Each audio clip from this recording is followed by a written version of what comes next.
Jack Reeves tore the check in half and let the pieces fall at Diane Chamberlain's feet.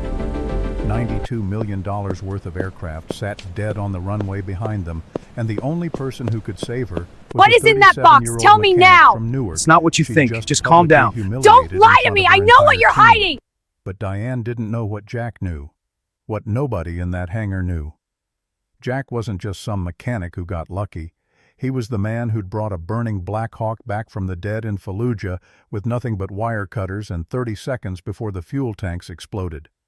And he was about to teach a billionaire the most expensive lesson of her life.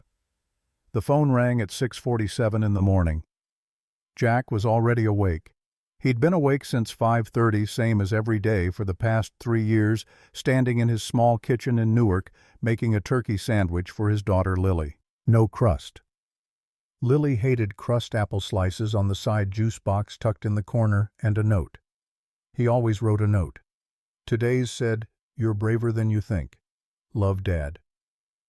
He folded it carefully and slipped it into her lunchbox right where she'd find it at noon. Note number 1247. One for every school day since Ashley walked out the door and never came back. The phone kept ringing.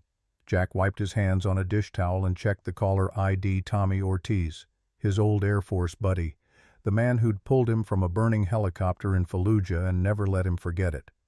Tommy worked private aviation now at Teterboro Airport. Fancy jets for fancy people who had more money than God and less patience than toddlers. Jack answered on the fourth ring. "Tommy, it's not even 7. Someone better be dying. Brother, I need you." Something in Tommy's voice made Jack stop moving. Not panic exactly, but close enough to taste it. "What's wrong?" "You know that G700 I told you about? The one belonging to Diane Chamberlain, the tech CEO who owns half of Silicon Valley." Jack poured himself coffee with one hand, phone pressed to his ear with the other. The coffee was old. He'd made it at 5. Didn't matter. He drank it anyway because wasting money on fresh pots was a luxury he couldn't afford. "She's got some merger meeting in Manhattan day after tomorrow. $4.8 billion on the line. If she doesn't make that meeting, the whole deal collapses. She's got a maintenance team, Tommy. She's got money to fly in whoever she wants. Why are you calling me?" Tommy's voice cracked slightly, betraying the pressure crushing down on him. "Because I already flew in whoever she wants. 3 engineers from MIT, 2 from Boeing, 1 guy who literally designed the G700's fuel management system. None of them can figure it out. The jet just sits there dead, like something's holding it down from the inside." Jack took a sip of coffee. Cold and bitter, just like this conversation was turning. "And she's losing her mind." "Losing it doesn't cover it, brother. She's fired 2 people already this morning. Threatened lawsuits against Boeing Gulfstream God himself, probably. The whole hangar feels like a war zone. I've never seen anything like it." "Sounds like her problem." Jack looked at the clock on the microwave. 6:52. Lily would be up soon, and he'd promised her adventure aquarium in Camden today. Whole day planned, just the 2 of them. "I told her I knew someone." Tommy's voice went quiet. Dangerous quiet. Someone who could fix anything. Someone who never gave up on a machine in his life. "You shouldn't have done that." "I know, but I did. And now I'm asking you, Jack, as a friend, as a brother who served with you in that godforsaken desert, who watched you bring a helicopter back from the dead in the middle of a sandstorm with half the instruments shot to hell." Jack heard footsteps upstairs. Lily waking up. His daughter, who'd already been disappointed too many times by promises broken and plans canceled. "Tommy, I can't just—" "If you can't fix it, fine, walk away. But at least try. That's all I'm asking. 1 look, 1 hour, please." The footsteps got louder. Lily coming down the stairs, probably still in those purple pajamas with the stars she loved so much. "What's she paying?" "She hasn't said. But Jack, this woman is worth 12 billion. Billion with a B. She'll pay whatever you ask."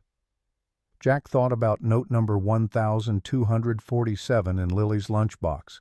Thought about the tuition payment due next month for St. Augustine Academy.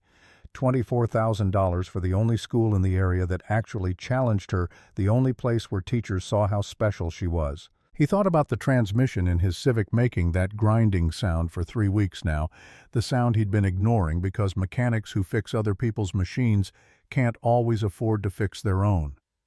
He thought about Ashley, his ex-wife, the woman who'd looked at their life one morning 3 years ago and decided it wasn't enough. Decided Lily wasn't enough. Decided he wasn't enough. "I'll be there in 2 hours. "Thank you, brother. I owe you one." "Yeah, you do." He hung up just as Lily appeared in the kitchen doorway. 9 years old, still in those purple pajamas, hair a mess from sleep sticking up in directions that defied physics. She had Ashley's eyes, that same deep brown that could see right through lies and excuses. But she had his stubborn chin, the chin that got him into trouble more often than not. "Who was that daddy?" Jack knelt down to her level. He always did, that never talked down to her. His grandmother Betty had taught him that children deserve eye contact. Children deserve respect, not lectures delivered from on high like commandments from a mountain. "That was Uncle Tommy, baby girl. He needs Daddy's help with something at work." Lily's face fell. Not dramatically. She wasn't a dramatic kid. She'd learned early that drama didn't change outcomes. But the disappointment was there, plain as daylight, cutting through Jack like a blade between ribs. "But today's Saturday." Her voice came out small, careful, like she was afraid the words themselves might shatter something. "You promised we'd go to the aquarium." The words hit him like a punch to the chest, stealing air from lungs that suddenly felt too small. "I know, sweetheart. I know I promised. But sometimes grown-ups have to help their friends when they're in trouble. Even when we don't want to. Even when we've made other plans." He reached out and smoothed down her wild hair, that familiar gesture that had become ritual over 3 years of solo parenting. "You understand that, right?" Lily's lower lip trembled just slightly.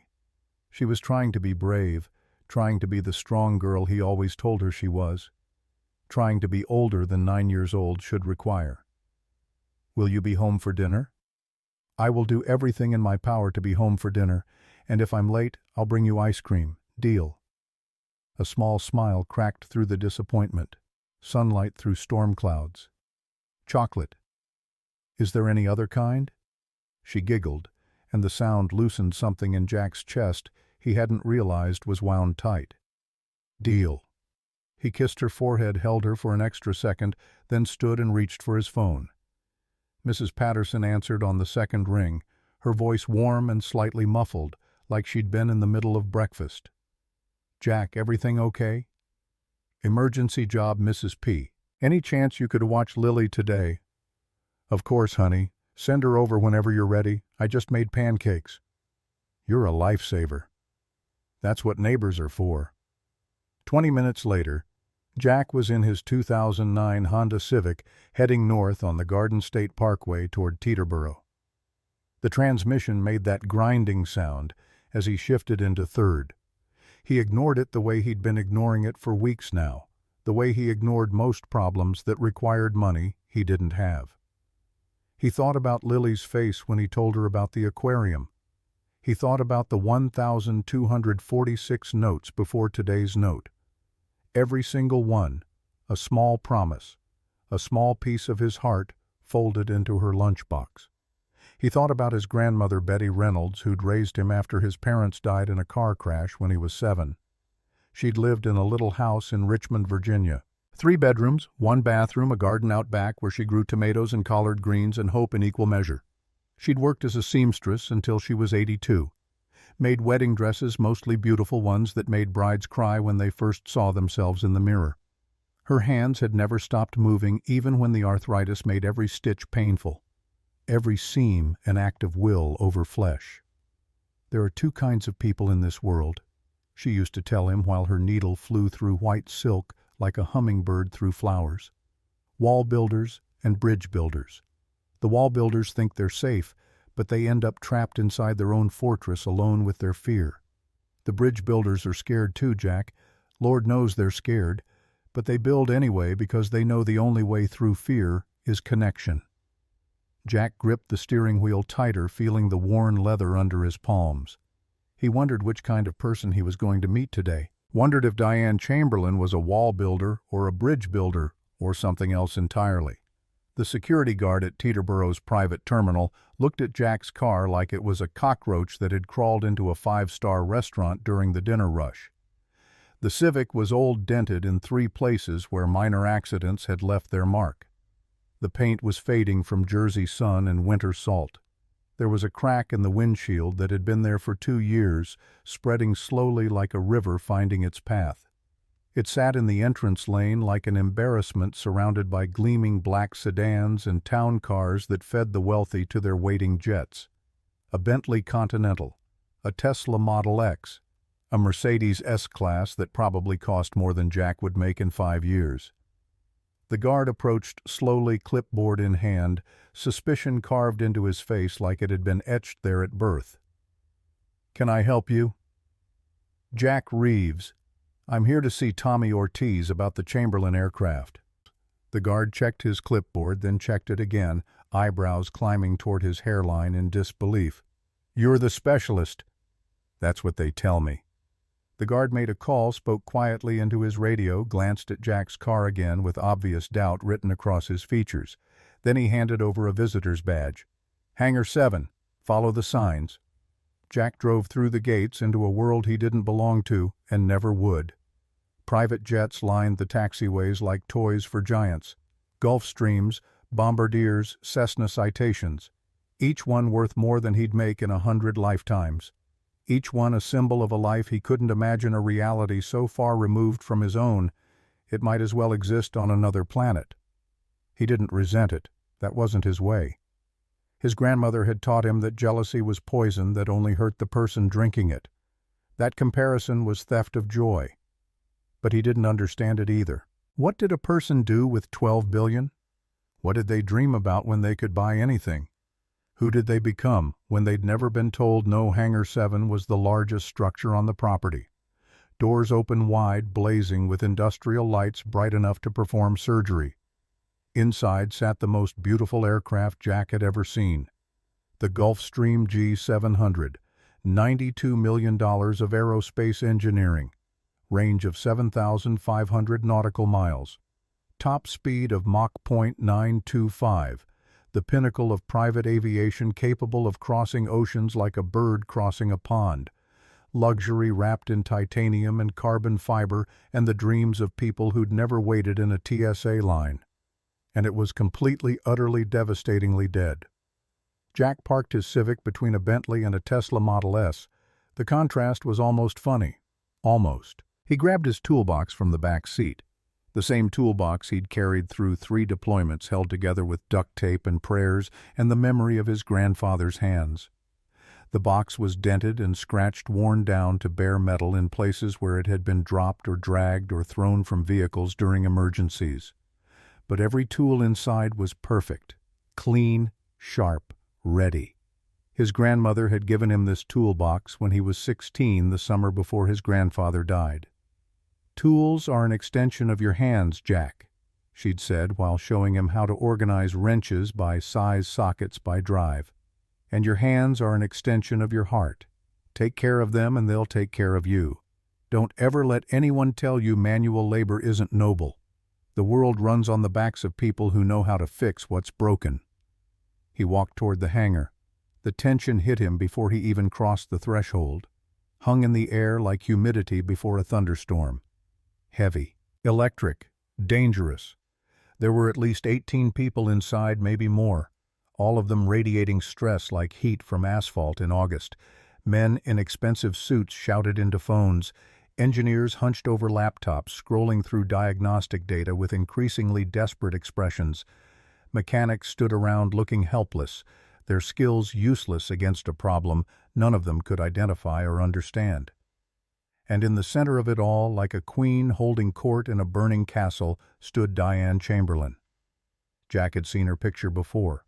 Forbes, Bloomberg, tech journals celebrating her rise from trailer park poverty to Silicon Valley royalty. The American dream wrapped in designer suits and billion-dollar valuations.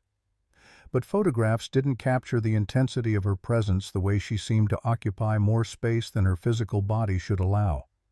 She was small, 5'4" at most, but she commanded that hangar like she was 7 feet tall.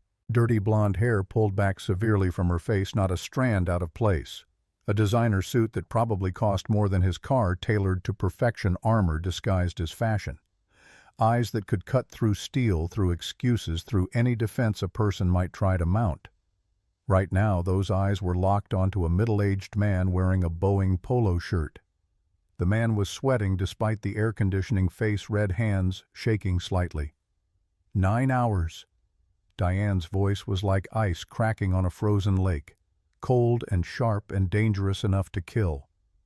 9 hours and you're telling me you still don't know what's wrong? The Boeing engineer.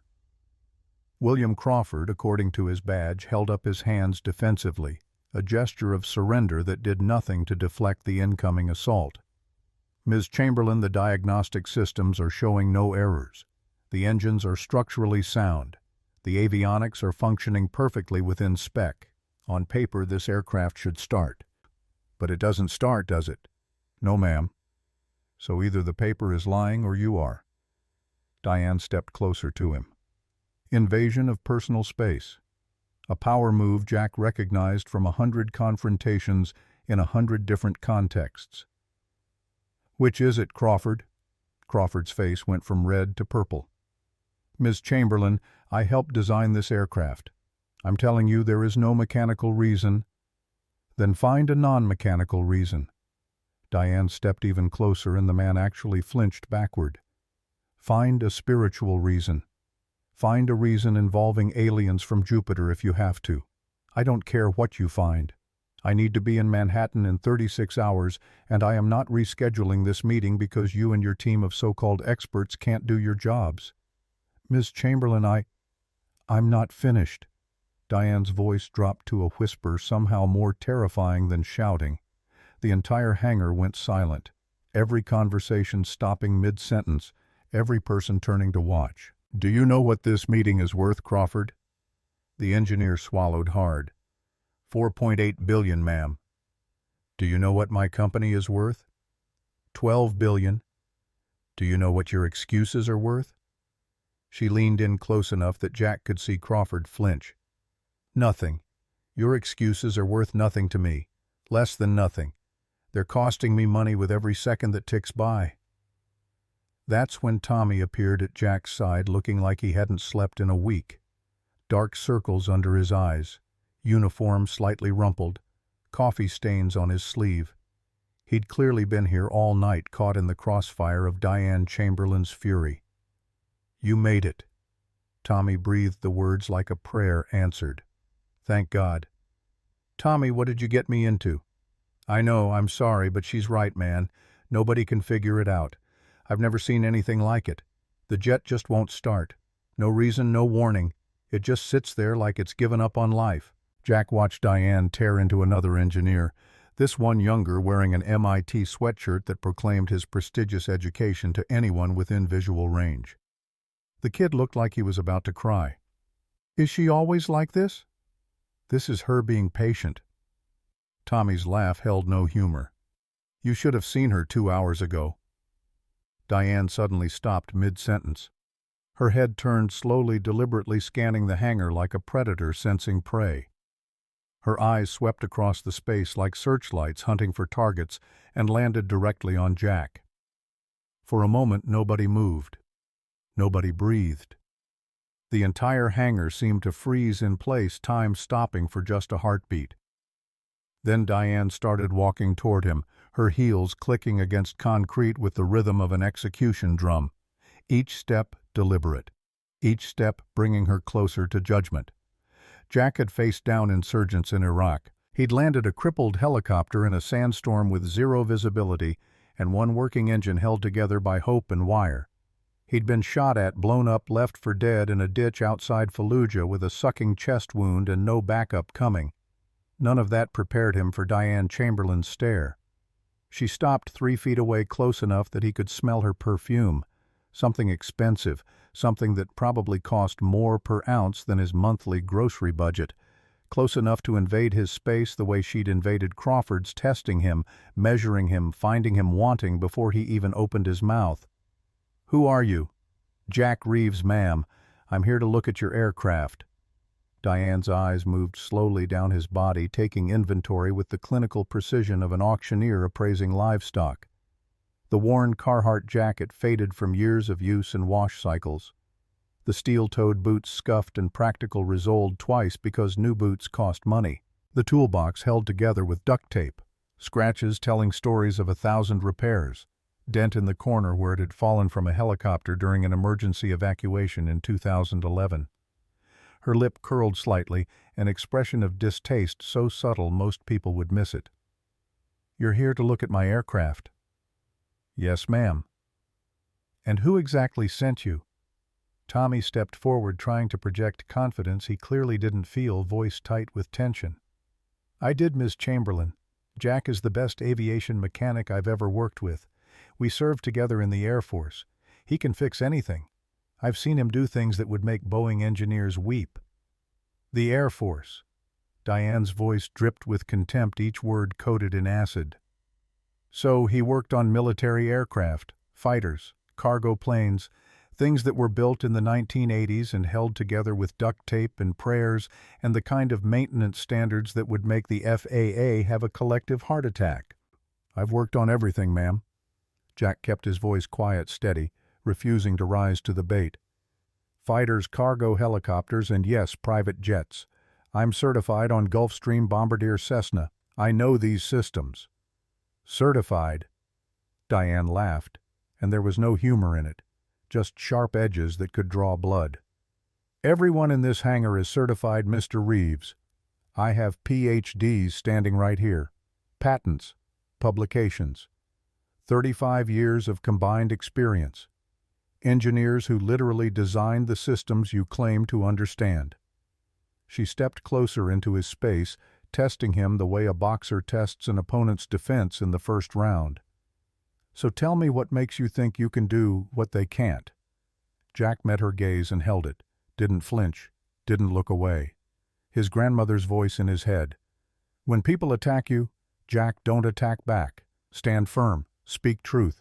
Your worth doesn't need defending to those who already decided you're worthless." "I don't know that I can, ma'am, but I'd like to try." "You'd like to try?" Diane looked at his toolbox again, at the duct tape, at the scratches, at the dent that marked a day he'd rather forget. "With that, this toolbox has been with me through 3 combat deployments." Jack kept his voice level, stating facts without emotion. "It's fixed engines in the desert, in the mountains, in the middle of the ocean during a storm that sank 2 ships. It's older than some of the engineers in this room." He paused, meeting her eyes again. "And it's never let me down because good tools don't need to look fancy. They just need to work." Diane stared at him for a long moment. Something flickered in her eyes. Not respect, not yet, but something. Confusion, maybe. The realization that he wasn't reacting the way she expected, wasn't cowering or groveling or trying to prove himself through desperate words. "How touching." Her voice went flat, sarcastic. "A sentimental mechanic with a magic toolbox." She turned to her assistant, a nervous young man clutching a tablet like a life preserver in stormy seas. "Carter, what's our status with the charter backup?" "Still working on it, Ms. Chamberlain. Every G700 and G650 in the Northeast is either booked or undergoing maintenance. The earliest we could get anything comparable is—" "I don't want to hear earliest." Diane cut him off with the precision of a guillotine. "I want to hear now." "I understand, but—" "Stop." She held up her hand, and the assistant went silent immediately, trained like a dog to her commands. She turned back to Jack, eyes calculating running numbers in her head that he couldn't see. "You want to try? Fine. Try." She stepped aside, gesturing toward the aircraft with an exaggerated sweep of her arm that mocked even as it granted permission. "But let me be very clear about something, Mr. Reeves." Her voice dropped lower now, more dangerous, the calm before violence. "I have a meeting in Manhattan day after tomorrow at 2 p.m. A meeting that has taken me 3 years to arrange. A meeting with Steinberg Capital about a $5.2 billion merger."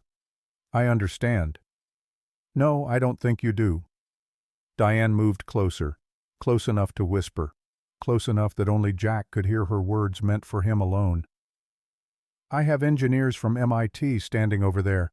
Boeing engineers.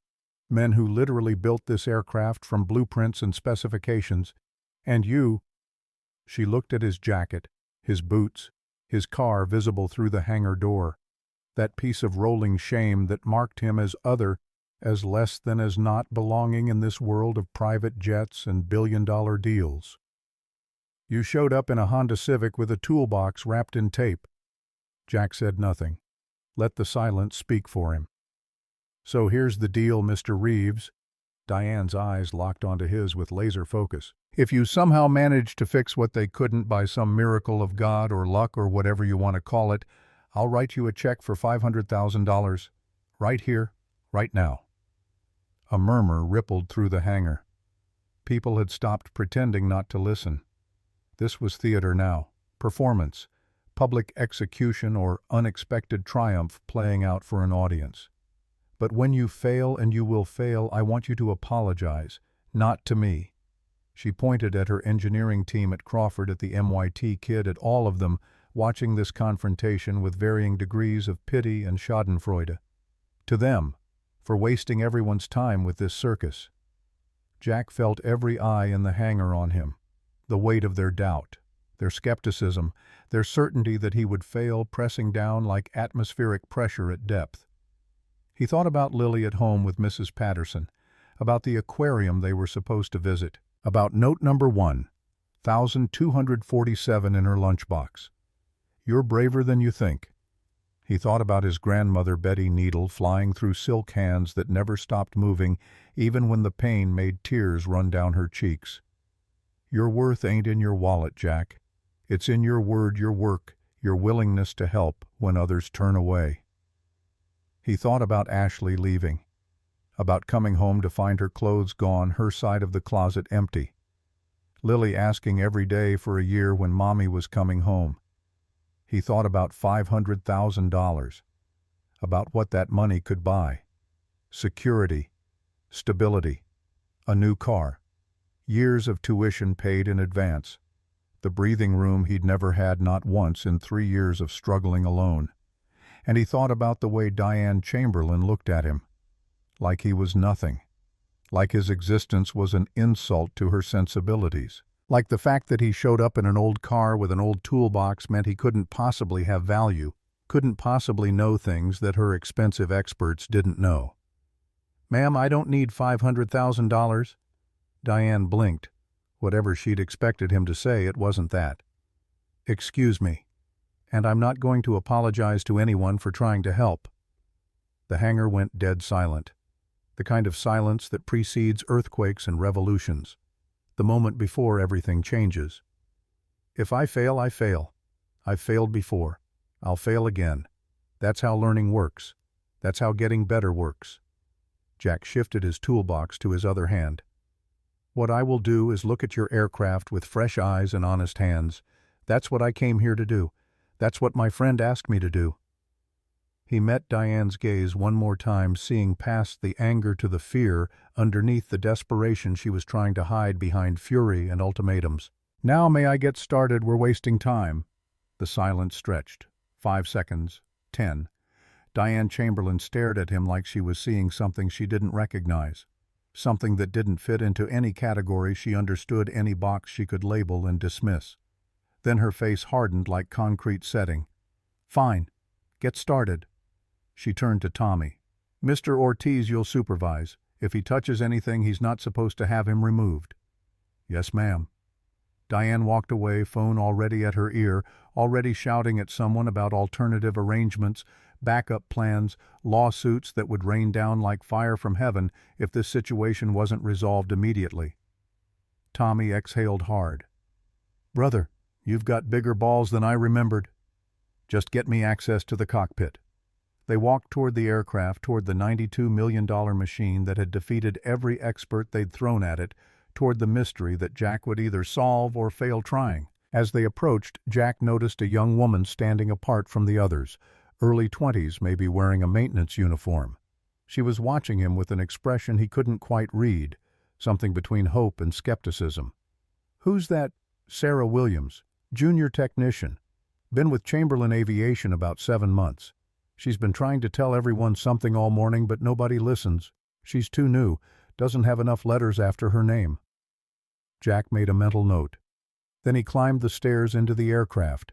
The cabin of the G700 was stunning even in crisis. Hand-stitched premium leather seats that probably cost more than his annual salary each. Mahogany panels polished to a mirror shine.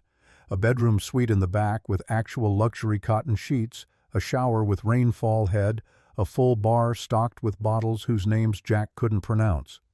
But Jack didn't care about any of that. He moved straight to the cockpit and sat down in the captain's seat, letting his hands rest on controls that were cold and unresponsive. The instrument panels were dark. Emergency power only. A few dim lights blinked weakly like a patient on life support systems trying to stay alive on backup battery. Tommy handed him a tablet. Diagnostic readouts from the last 9 hours. Every test they'd run, every system they'd checked. Jack scrolled through the data reading numbers that told a story of confusion and desperation. Engine temperatures normal, fuel pressure normal, electrical systems normal, avionics normal, navigation normal, hydraulics normal, every single metric within acceptable parameters. Everything exactly where it should be. "They're right," Jack muttered. "On paper this plane should start.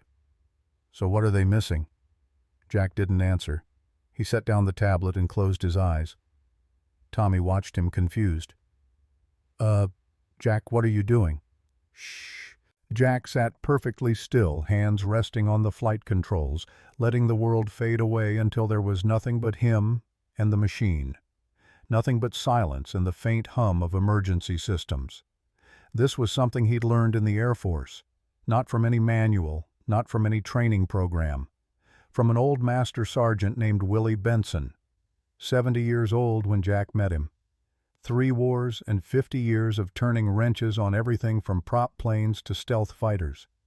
Willie could diagnose an engine problem just by listening to it idle. Could feel a vibration that didn't belong from 200 feet away. Could tell you what was wrong with an aircraft before he even looked under the hood. "Machines talk," Willie used to say while working on a C-130 that everyone else had given up on. "They're always talking, always telling you what's wrong, what they need, what's hurting them. Most people are too busy running their mouths to hear. But if you get quiet enough, if you listen hard enough, the machine will tell you everything."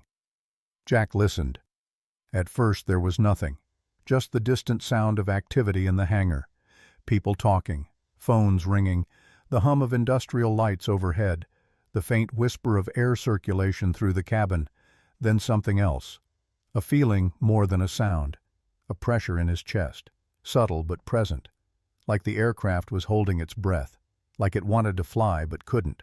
Like something was blocking it from doing what it was built to do. Jack opened his eyes.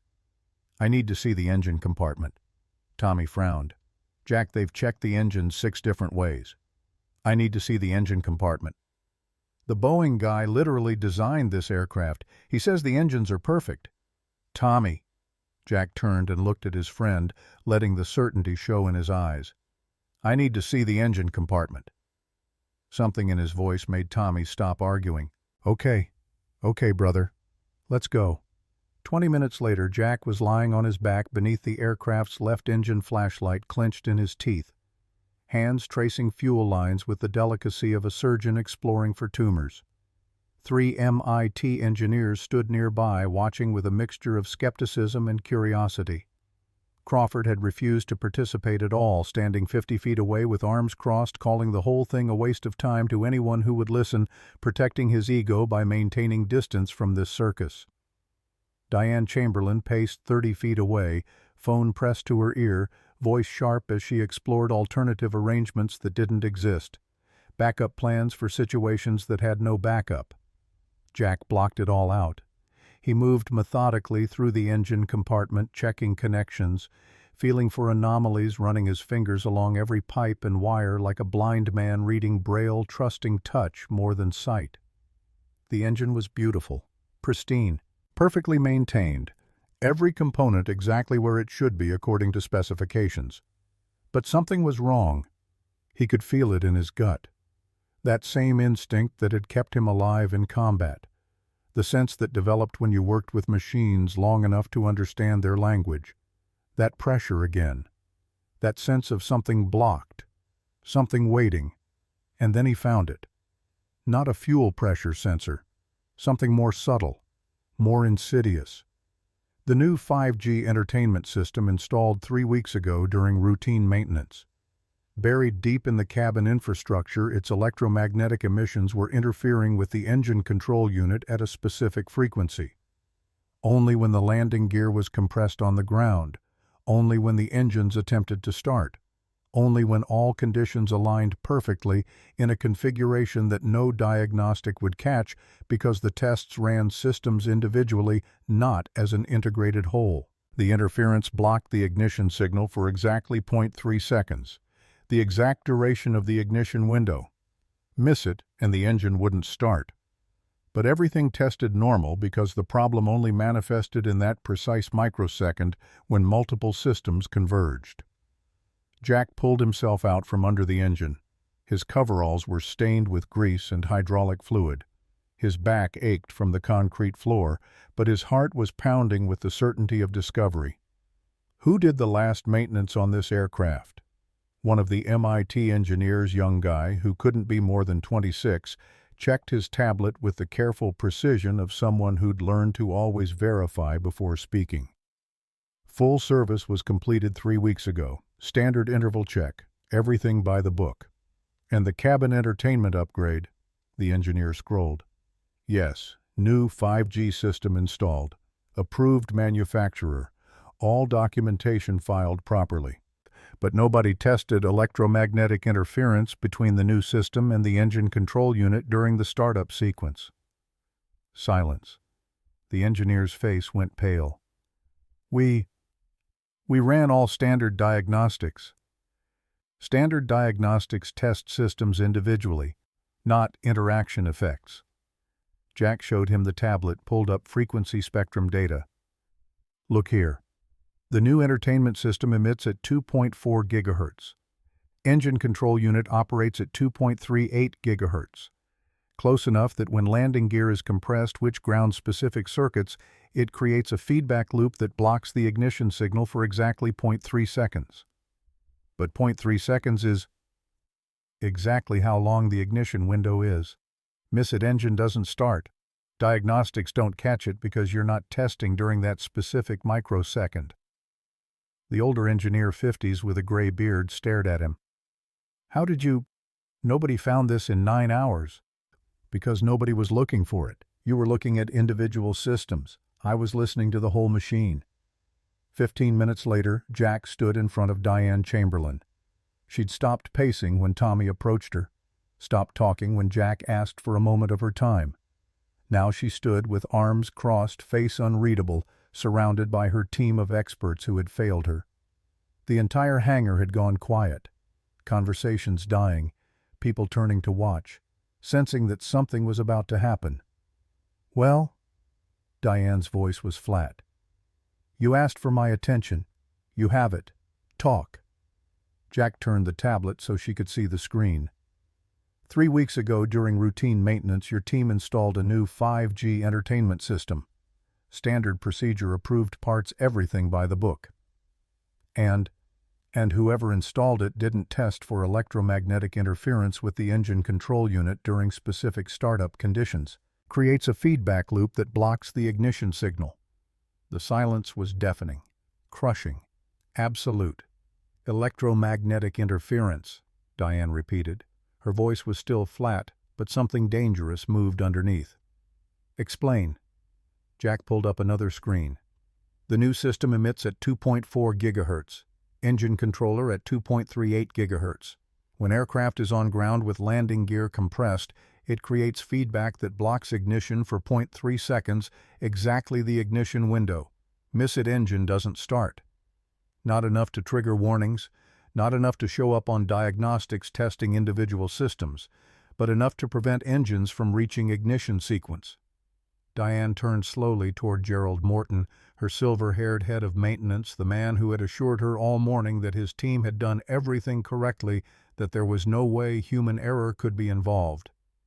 Is this true? Morton's face had gone white, all color draining like someone had opened a valve. I'll need to verify. Verify it now. The words came out quiet, deadly. Morton practically ran toward the aircraft. Jack continued, voice still calm. Give me 30 minutes and I can install electromagnetic shielding around the control unit, or temporarily disable the entertainment system's 5G function. Aircraft will start. 10 minutes later, Morton emerged from beneath the aircraft. His face was gray now, ashen, like all the blood had drained away and wouldn't come back. He's right. Morton's voice was barely above a whisper. Electromagnetic interference between the new entertainment system and engine controller. Both engines. I don't know how we missed it. We ran all standard tests. Diane didn't move, didn't blink, didn't react at all. But something changed in her eyes. Something that looked almost like respect fighting with humiliation, gratitude wrestling with fury. Do it, she said to Jack. Fix it. Jack nodded and headed toward the aircraft. He worked in silence while the engineers watched, while Diane watched, while even Morton, despite his humiliation, couldn't look away from this blue-collar mechanic doing what all their education and experience had failed to do. Jack removed the 5G transmitter module from the entertainment system, wrapped the engine control unit in temporary electromagnetic shielding copper mesh and grounding wire, reinstalled everything, worked with the practiced efficiency of someone who'd done similar repairs 1,000 times in 1,000 different contexts. Sarah Williams appeared at his side, handed him a wrench before he asked for it, the exact wrench he needed. Jack glanced at her. You suspected, didn't you? Sarah hesitated, looked around to make sure no one else was listening. I was there when they installed the entertainment system. Something felt off about how close they routed cables to the engine controllers. But Mr. Morton said diagnostics already cleared everything, said I was too new to understand how these systems worked. Diagnostics don't know everything. No, they don't. Jack finished the repair and wiped his hands. You have good instincts. Don't let anyone tell you they don't matter. Don't let anyone convince you that experience and education are the same thing. They're not. Sarah nodded, a small smile flickering across her face. The first genuine smile Jack had seen in this hangar all day.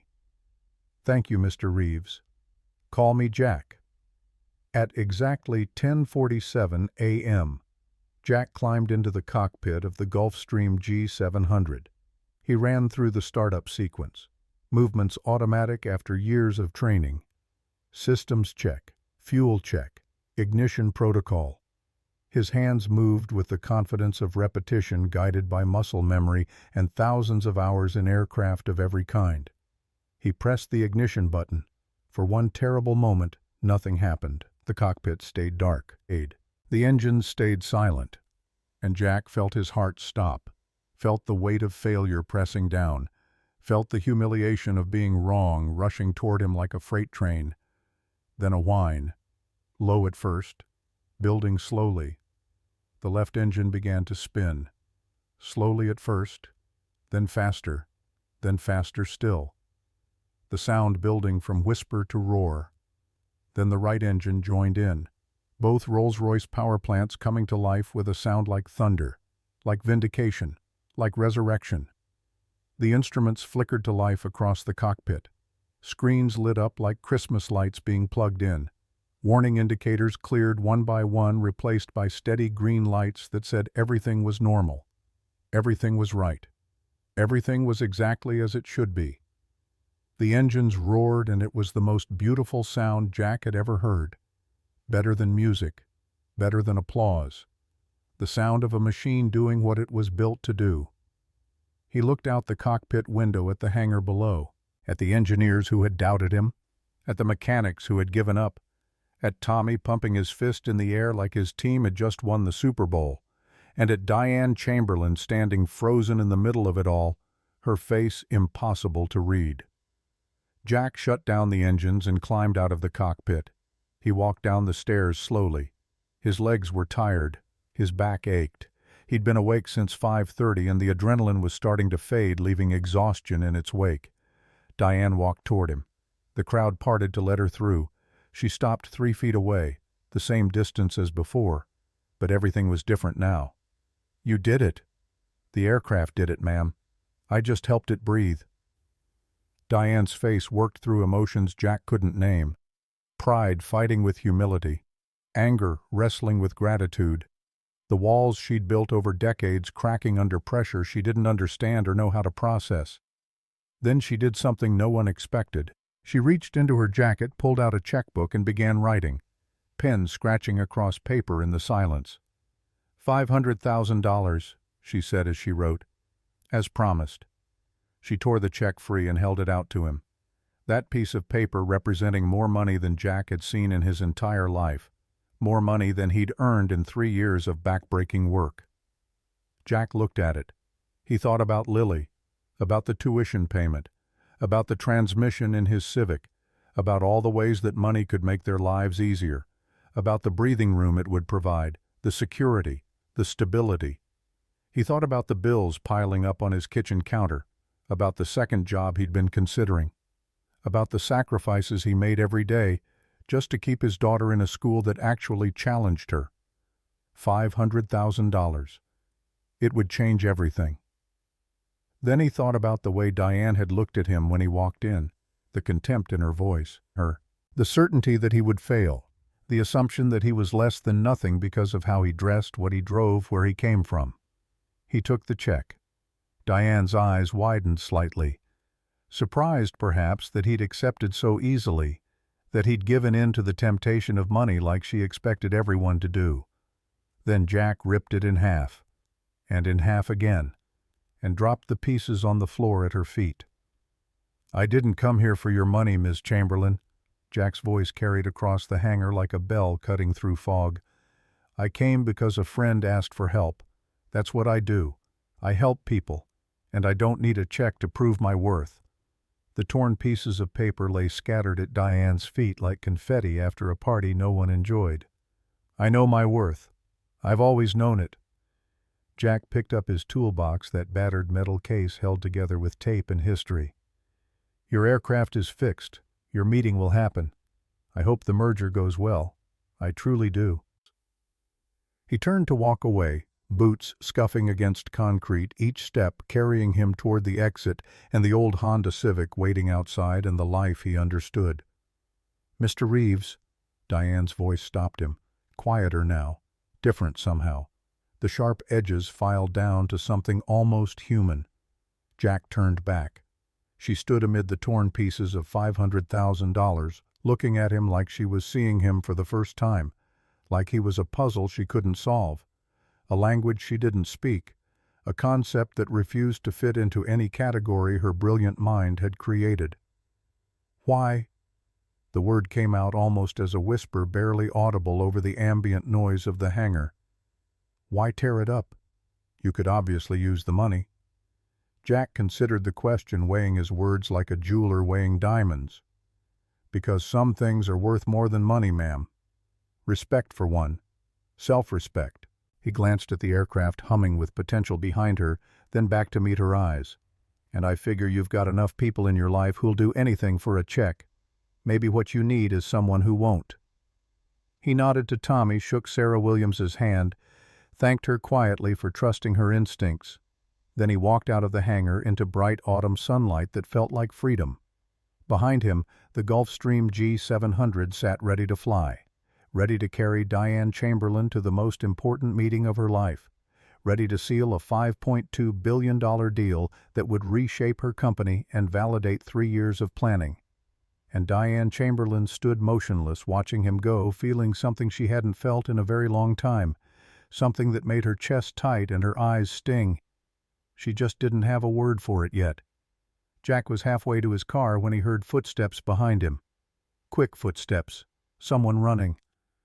"Mr. Reeves, wait." He turned. Sarah Williams was jogging toward him, slightly out of breath, maintenance uniform flapping in the breeze. "Ms. Williams?" "Sarah, please." She stopped in front of him, searching for words. "I just wanted to say, what you did in there, I've never seen anything like it." "I just fixed an electromagnetic interference problem." "That's not what I mean." Sarah glanced back at the hangar. "I've been working here 7 months. 7 months of being ignored, talked over, dismissed. I knew something was wrong with that maintenance work, I could feel it. But no one would listen because I don't have a fancy degree, because I'm young, because I'm just a technician. She looked back at Jack. And then you walked in there with your taped-up toolbox and your old jacket and you saw me. You actually listened when I handed you that wrench. Do you know how rare that is? You knew the answer before I got here. You just needed someone to hear you say it. But nobody would. Then make them listen. Don't wait for permission. Don't wait for someone to hand you a microphone. You've got good instincts. Trust them. Fight for them. Sarah nodded, slowly absorbing the words. Can I ask you something? Sure. Why did you tear up that check, $500,000? That's life-changing money. Jack looked at his Civic, at the dent in the fender, at the crack spreading across the windshield like a river finding its course. You ever have someone look at you like you're nothing, like you're less than nothing, like you're not even worth their time? Sarah nodded slowly. Every day. Then you know some things cost too much even when they're free. He opened the car door, old hinges creaking. That check came with a price I wasn't willing to pay. What price? Proving her right about me. Sarah frowned, not understanding. Diane Chamberlain looked at me and saw exactly what she expected to see, a poor guy who would do anything for money. Jack climbed into the driver's seat. If I took that check, I'd be confirming everything she already believed about people like me. He started the engine, and the transmission made that grinding sound again. Metal on metal, a problem he still couldn't afford to fix. But if I walk away now, she has to wonder. Now she has to think. And maybe, just maybe, she has to change. Sarah stepped back as he pulled out of the parking space. Do you think she will change? Jack smiled, but there was sadness in it, the weight of experience that had taught him people rarely transformed overnight. Probably not. But I had to try. He drove toward the exit, watching Sarah wave once in his rear-view mirror before turning back toward the hangar. The clock on his dashboard read 11:32. If he pushed it, really pushed it, he could still make it home in time to salvage something from the day with Lily. Maybe not the aquarium, but something. A movie. Ice cream. Time together. His phone buzzed. Unknown number. New Jersey area code. He answered on speaker, navigating through airport traffic. This is Jack. Mr. Reeves, don't hang up. Diane Chamberlain's voice filled the car, unexpected and jarring. Jack's hands tightened on the steering wheel. How did you get this number? I'm a $12 billion tech CEO, Mr. Reeves. Getting phone numbers is not particularly challenging. A pause. I need to talk to you. About what? About why you did what you did. Any of it. Another pause, longer this time, filled with something that sounded almost like vulnerability. I've been running scenarios in my head for the last 15 minutes trying to figure out your angle, what you wanted, what you were playing for, and I can't find it. It doesn't make sense. Jack changed lanes, passing a slow-moving truck hauling construction equipment. Maybe that says more about you than it does about me. What's that supposed to mean? It means maybe you've spent so long surrounded by people who want something from you, you've forgotten what it looks like when someone doesn't. Silence on the line. Jack could hear her breathing, could picture her standing somewhere in that hangar processing information that didn't compute. That's surprisingly insightful for a mechanic. That's surprisingly honest for a billionaire. Diane laughed, short, surprised, like the sound had escaped before she could stop it. Mr. Reeves? Jack. She said his name like she was testing the weight of it, seeing how it felt in her mouth. Jack, I owe you an apology. You don't owe me anything. Yes, I do. Her voice cracked slightly, hairline fracture in armor. The way I spoke to you in that hangar, the things I implied, the assumptions I made about who you were before you even opened your mouth. I was wrong. I was frustrated and scared. And I took it out on you because you were an easy target. That was beneath me. Jack said nothing. He waited. Years of listening to Lily teaching him that sometimes the best response was silence. I've built my entire career on being right, Diane continued, words spilling out faster now. On being the smartest person in the room, on trusting data over instinct, credentials over experience. And today, a man with a duct-taped toolbox proved that everything I believed about expertise was wrong. I didn't prove anything. I just fixed an electromagnetic interference problem. You did more than that. Her voice was shaking now, actually shaking. You showed my entire team what real competence looks like. Not degrees on a wall, not patents or publications, just showing up, listening, caring, doing the work. Jack exited the parkway, turning onto local roads that would take him home to Newark, to the small house he shared with Lily, to the life he'd built from wreckage. Is there a point to this call, Ms. Chamberlain? Yes. She took a breath he could hear through the phone. I want you to come with me. Come with you where? To Manhattan, for the meeting. Her words came faster. Not to fix anything. The jet's fine. You made sure of that. I want you there because I want to talk. Really talk. Not about engines or maintenance, about how you see the world, about what I'm missing. A pause, then quieter. About how a man who drives a Honda Civic and carries a toolbox wrapped in tape can walk away from $500,000 like it's nothing. Jack pulled into his driveway and sat there, engine idling, mind racing through implications and possibilities. I have a daughter, Ms. Chamberlain. I promised her we'd spend today together. Bring her. What? Bring your daughter.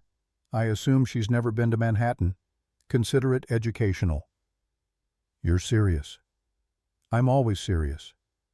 Why do you care what I think about anything? Diane was quiet for a long moment. Because in 20 years of building companies, acquiring businesses, managing thousands of employees, no one has ever torn up a check in front of me. No one has ever walked away from my money. No one has ever looked at me like I was the one who needed fixing, not my aircraft. She paused, and Jack could hear something raw in her voice, something undefended. And I need to understand the kind of person who does that, because I think maybe I used to be that kind of person, before I forgot how. Jack looked at his house. The light was on in the living room. Mrs. Patterson would be inside with Lily, probably watching cartoons, probably wondering when he'd be home. I'll have to ask my daughter. Of course. The plane leaves at 2. I hope you'll be there. She hung up. Jack sat in his car for a full minute trying to process what had just happened, trying to understand what he was feeling. Then he grabbed his toolbox and walked inside to ask his daughter if she wanted to go to Manhattan. Mrs. Patterson met him at the door, flower on her apron and concern in her eyes. You're back early. I thought you'd be gone all day. Job finished faster than expected. Where's Lily? Living room. She's been asking about you every 10 minutes. Jack found his daughter curled up on the couch, tablet in her hands, but eyes not really focused on the screen. She was waiting the way she'd learned to wait over 3 years of broken promises and canceled plans. The moment she saw him, her face lit up like sunrise. Daddy! She launched herself off the couch and into his arms. Jack caught her, lifted her up, breathed in the smell of her strawberry shampoo, felt the weight of her trust in how tightly she held him. Hey, baby girl. You're home. Does this mean we can still go to the aquarium? Jack carried her to the couch and sat down, settling her next to him. About that. I need to ask you something important. Lily's face fell, disappointment written there again. You have to work more. Not exactly. Jack took her hands, small and soft and trusting. A lady I helped today asked me to go to Manhattan with her, to her meeting, and she said you could come too. Lily's eyes went wide, wider than he'd ever seen them. Manhattan like New York City, with the tall buildings and Central Park and the Statue of Liberty. That's the one. Oh my gosh. Lily's voice dropped to a whisper. Oh my gosh, Daddy. Can we please, please, please? You'd rather go to Manhattan than the aquarium. Daddy, it's Manhattan. She grabbed his hands and squeezed. The Empire State Building and Times Square and Broadway shows. She stopped suddenly, face going serious. Wait, is this a trick? Are you tricking me? No trick, baby, but it's a business trip. We'd have to sit through a boring meeting, and we'd leave soon, like in 2 hours. 2 hours. Lily was already running toward her bedroom. I have to pack. What do I bring? Do they have different clothes in Manhattan? Lily. Jack caught her arm gently. Slow down. We need to talk about this first. He led her back to the couch and sat her down. This lady I helped today, her name is Diane. She's very rich and very important.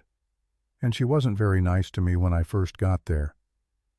Lily frowned. Why not? Because she looked at me and made assumptions about who I was, about what I could do. She judged me before she knew me. That's mean. It is. But then I fixed her airplane, and I think she's starting to see things differently. Jack paused. She called me and apologized. And she wants to understand why I do things the way I do. Lily thought about this. Really thought about it.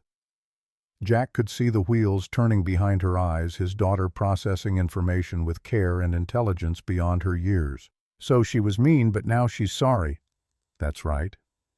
And she wants to learn how to be nicer. Something like that. Lily chewed her lip, a habit when she's thinking hard. Then we should help her daddy. You always say when someone wants to be better, you help them get better, even when it's hard, even when they don't deserve it. Jack stared at his daughter, 9 years old, wiser than half the adults he'd ever met. When did you get so smart? I learned from you. Lily grinned, then jumped off the couch. Now can I please go pack? Go pack, but only one bag, and bring a jacket. Manhattan gets cold. Lily sprinted to her room, already listing things she needed to bring at the top of her lungs. Jack pulled out his phone and sent a text to the number that had called him. We'll be there at 2. The response came 30 seconds later. I wouldn't expect anything less. See you soon, Jack. They arrived at Teterboro at 1:47. Lily pressed against the car window as they approached the airport, her breath fogging the glass. Daddy, that plane is giant. That's the Gulfstream G700 baby, one of the biggest private jets in the world. Is this what you fixed today? It is. You fixed that? Lily looked at him with something approaching awe. Daddy, you're like a superhero. I'm just a mechanic. Superheroes always say stuff like that. Jack parked the Civic in the same spot as before between the Bentley and the Tesla. The contrast was still almost funny, his car standing out like a sore thumb among the luxury vehicles. They walked toward the hangar, Emma's small hand in his, her eyes taking in everything with wonder. The security guard practically jumped out of his booth when he saw them. Mr. Reeves, Miss Chamberlain is expecting you. Let me help with your bags. I've got it. Thanks. They walked onto the tarmac. Lily's grip on his hand tightened, overwhelmed by the scale of everything. The massive aircraft looming above them, the wealth and power hanging in the air like expensive perfume. Diane appeared at the top of the aircraft stairs. She'd changed since that morning. Simpler now. Dark jeans that probably cost more than Jack's monthly salary. A cream cashmere sweater. Minimal jewelry. Hair down around her shoulders instead of pulled back tight. She looked almost human, almost approachable. Almost like someone you might meet in a coffee shop instead of the boardroom of a billion-dollar company.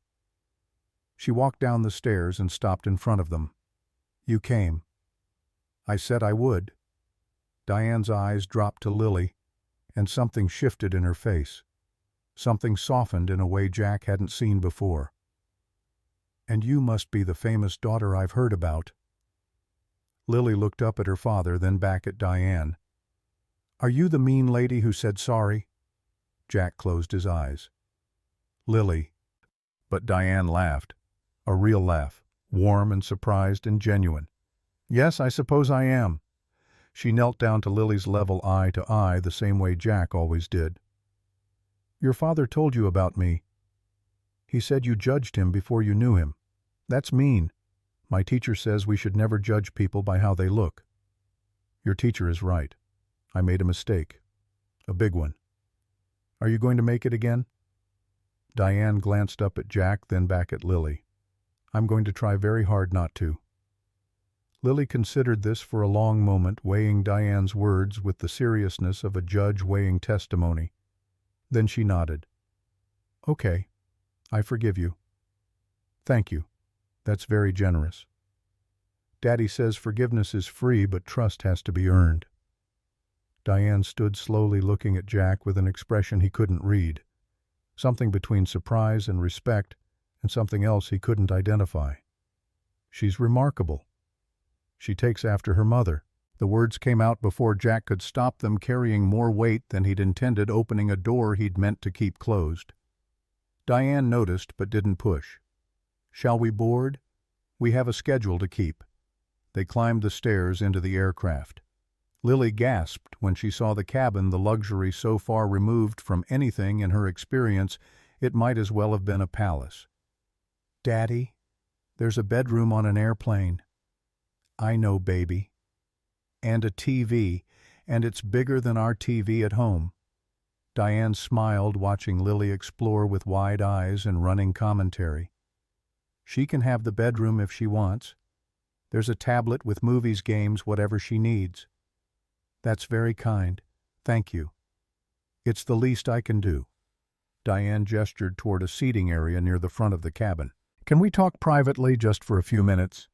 Jack looked at Lily, who was already settled into a leather seat that probably cost more than his car, examining the entertainment system with intense concentration. "She'll be fine."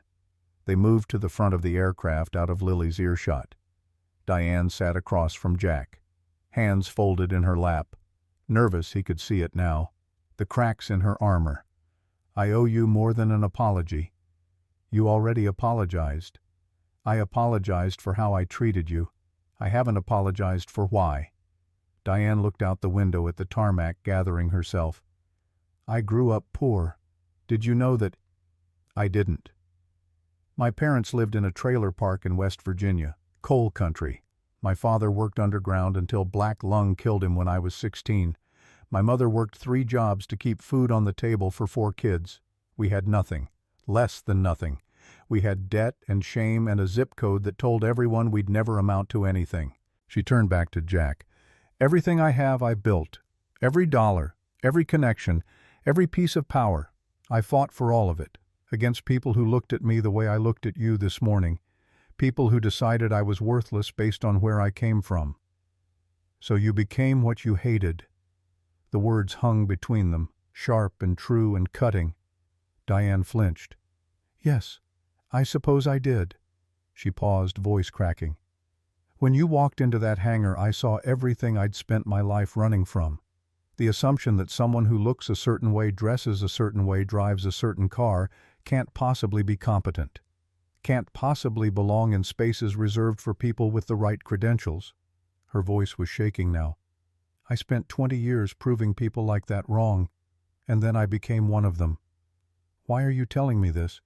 Because I need you to understand it wasn't about you, not really. It was about me, about my fear, my insecurity." Diane's eyes glistened. "I'm terrified, Jack, all the time. Terrified of losing what I've built. Terrified someone will see through me, realize I'm still that little girl from the trailer park, and take it all away." Jack leaned back in his seat, feeling the worn leather under his palms. "You know what I see when I look at you?" "What?" "Someone who's been carrying a weight so long she's forgotten what it feels like to put it down." Diane wiped her eyes, quickly, embarrassed by her own emotion. "That sounds like something from a fortune cookie. My grandmother used to say it. She was smarter than any CEO I've ever met." Diane smiled through her tears. "Tell me about her." "Why?" "Because I want to know. I want to understand where you come from. What made you into the kind of person who tears up checks and forgives people who don't deserve it?" The engines started warming up. The plane vibrated gently beneath them, preparing for flight. "Her name was Betty Reeves. She raised me after my parents died. I was 7. Car accident on I-95 in the rain." Jack looked at his hands. Strong hands, working hands, his grandmother's legacy. "She lived in a little house in Richmond, Virginia. 3 bedrooms, 1 bathroom, a garden out back where she grew tomatoes and collard greens and hope. She worked as a seamstress until she was 82, made wedding dresses mostly, beautiful ones. Her hands never stopped moving even when the arthritis made every stitch painful. She sounds remarkable. She was. Jack looked up at Diane. She used to say, there are two kinds of people in this world, wall builders and bridge builders. The wall builders are afraid, so they keep everyone out, think that makes them safe, but they end up trapped inside their own fortress, alone. And the bridge builders, they're afraid too. But they build anyway, because they know the only way through fear is connection. The aircraft's engines began to spin up properly now, the sound building from whisper to roar. A flight attendant appeared informing them they'd be departing in 10 minutes. Diane wiped her eyes one more time and straightened in her seat. I don't know if I can change, Jack. I've been this way for so long. You don't have to change everything at once, just one thing. Start small. Like what? Tomorrow at your meeting, instead of trying to be the smartest person in the room, try being the most curious. Ask questions instead of giving answers. Listen instead of talking. See what happens. That sounds terrifying. Probably is, but the best things usually are. Diane held his gaze for a long moment. Thank you. For what? For giving me a chance I didn't deserve. Jack stood as Lily appeared beside them, headphones around her neck. Daddy, the lady said we're about to fly. Can I sit by the window? Sure, baby. Let's get you buckled in. He walked Lily to a window seat and helped her with the seatbelt. Through the window, the sun was beginning its descent toward the horizon. Manhattan was 40 minutes away by air. The Gulfstream G700 lifted into the sky. Everything below grew small, the hangars, the runways, the cars in the parking lot. Jack's old Civic sitting between the Bentley and the Tesla, shrinking until it disappeared completely. Lily pressed her face against the window, watching the world fall away beneath them. Daddy, we're flying. We're actually flying. We are baby girl. It's so beautiful up here. Everything looks like toys. Jack wrapped his arm around her shoulders. Pretty amazing, huh? The most amazing. She looked up at him with those brown eyes, Ashley's eyes. Daddy. Yeah. Is Diane going to be okay? Jack glanced toward the front of the cabin, where Diane sat alone, staring out her own window at clouds and sky. I think she wants to be. Then she will be. Lily settled back into her seat. You always say wanting is the first step. When did you start remembering everything I say? I always remember Daddy. I just don't always tell you. Manhattan rose from the horizon like a forest of glass and steel sunlight catching on 1,000 windows as the Gulfstream began its descent into the city. Jack had been to New York before, brief visits, always for work, never staying long enough to feel anything but overwhelmed by the sheer density of everything. But watching it approach from the air with Lily's face pressed against the window and wonder lighting her eyes, he saw it differently. Not as a place that crushed small lives under its weight, but as something his daughter had dreamed about in the safe confines of their Newark home. Look, Daddy, I can see the Empire State Building. That's it, baby. The plane touched down smooth as silk.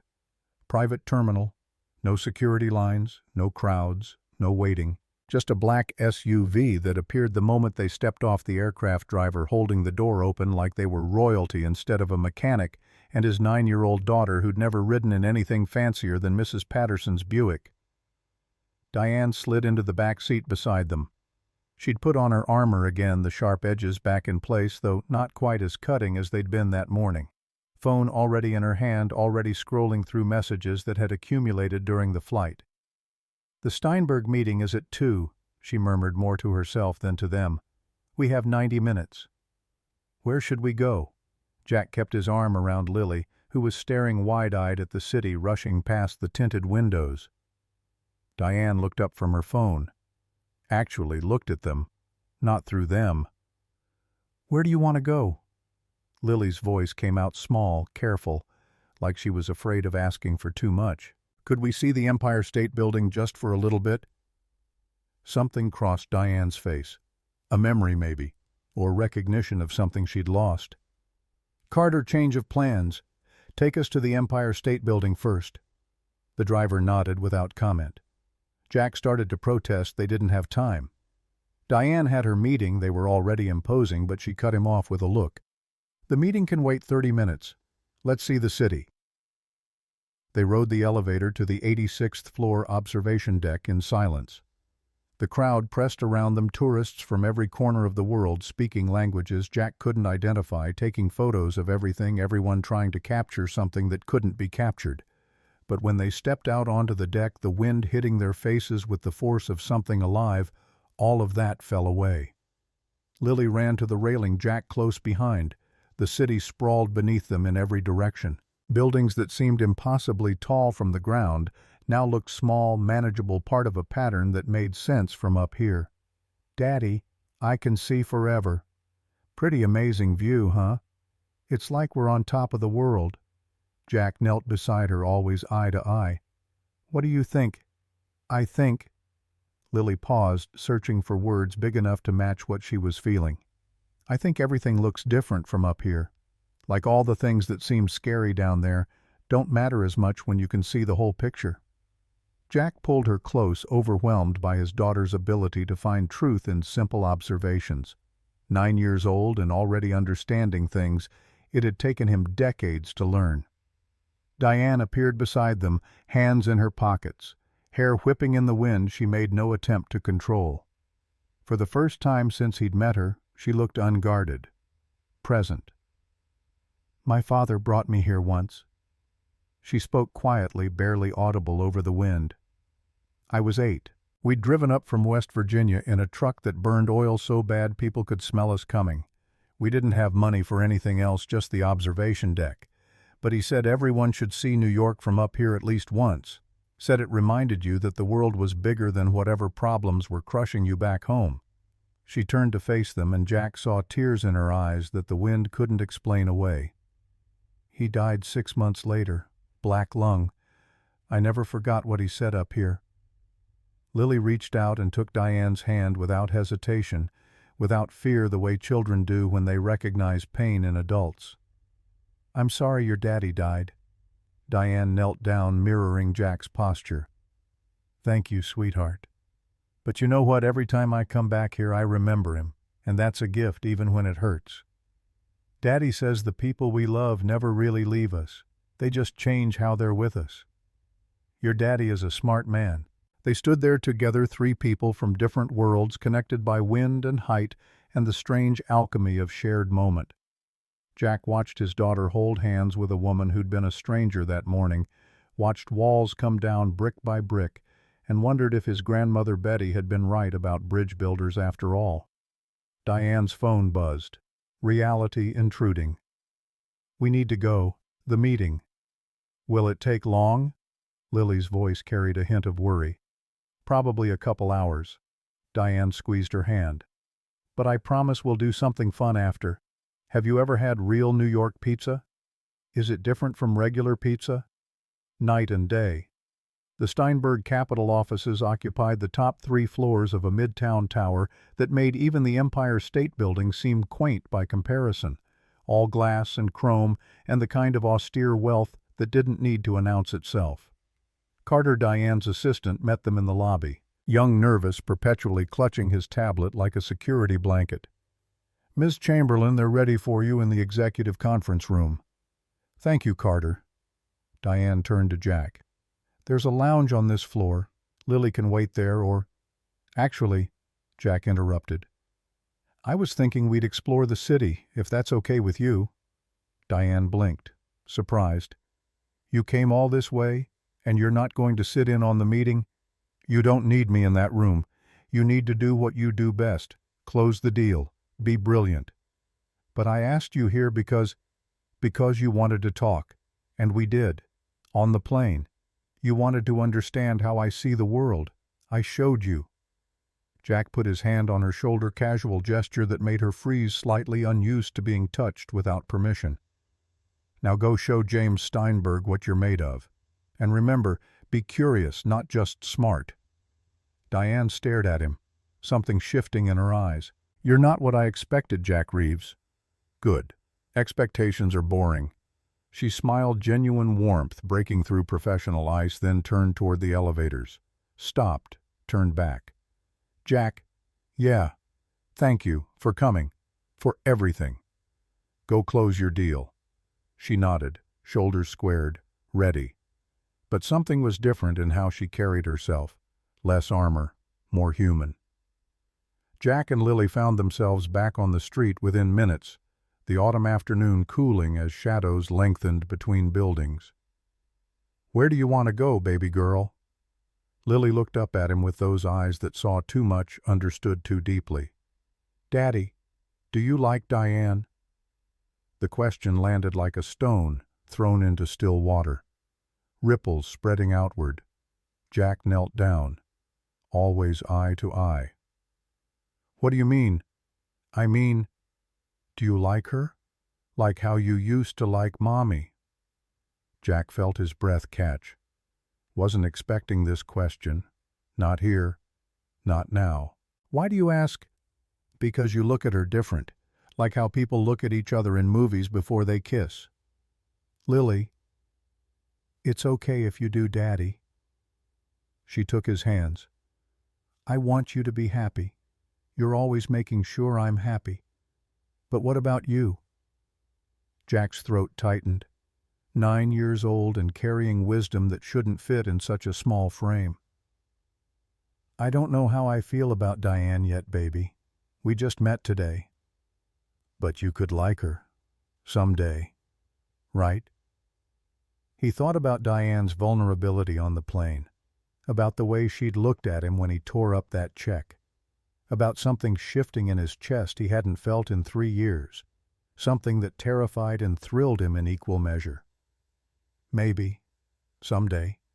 If she keeps trying to be better. Then I hope she does. Lily hugged him tight. Because you deserve to be happy too, Daddy. Not just me. Jack held his daughter while Manhattan flowed around them, millions of people pursuing millions of dreams, everyone chasing something just out of reach. He thought about Ashley walking out 3 years ago, about the hole she'd left, about whether he was ready to let someone else in, about whether Diane Chamberlain, billionaire CEO, with walls built over 20 years, could possibly fit into a life lived in a small house in Newark with a 9-year-old girl and a Honda Civic held together by prayers. His phone buzzed. Text from Diane. Deal closed. $5.2 billion merger approved. Steinberg said it was the most collaborative negotiation of his career. Said I actually listened for once. Thank you, Jack. Where are you? Jack typed back. Times Square. Lily wanted to see it. Response immediate. Stay there. I'm coming to you. 45 minutes later, Diane emerged from a cab still in her business clothes, but jacket off, hair slightly mussed, energy crackling around her like electricity. You did it! Lily ran to her, unself-conscious in her joy. I did. Diane caught her, lifted her, spun her once before setting her down. And you know what helped your dad's advice?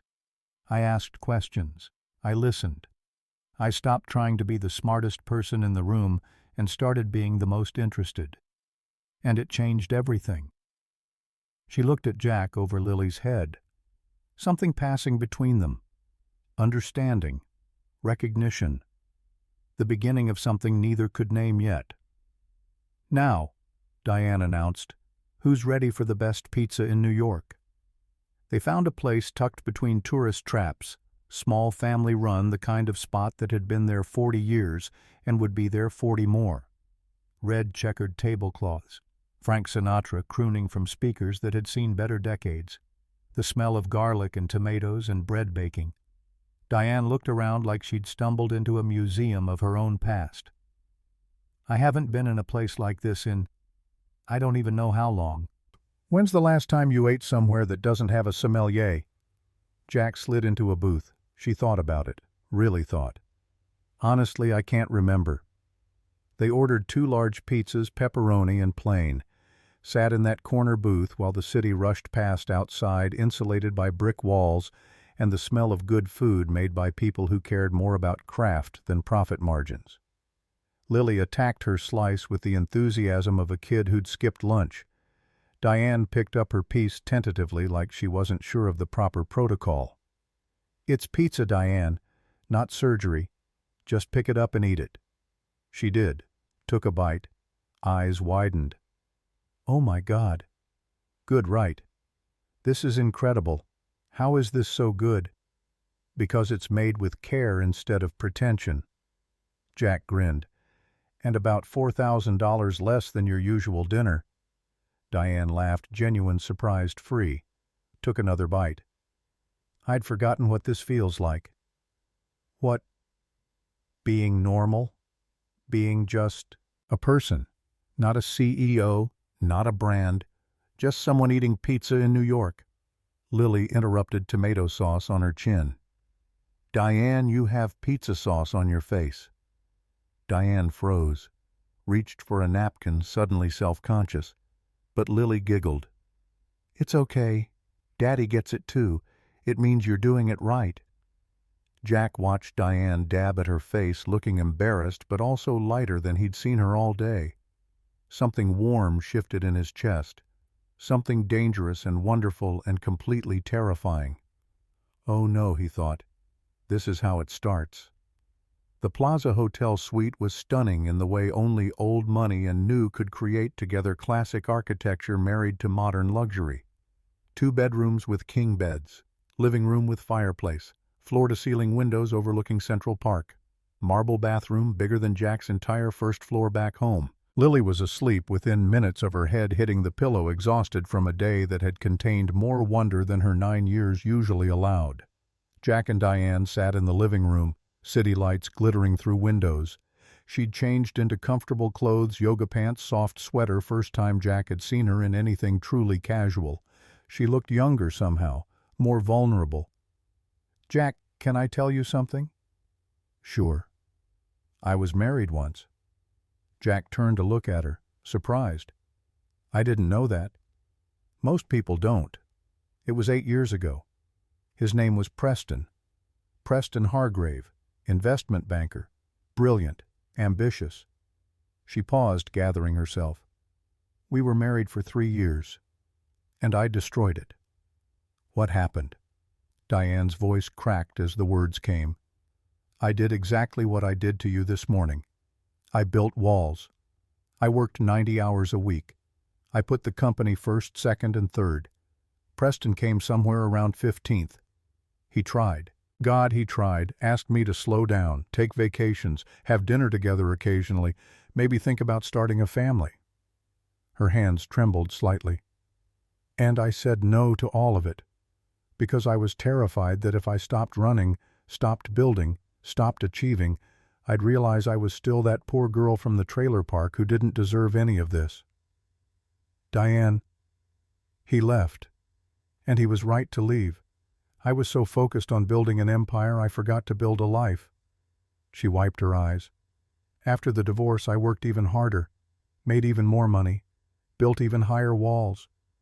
Told myself I didn't need anyone, that I was fine alone." Her voice dropped to barely above a whisper.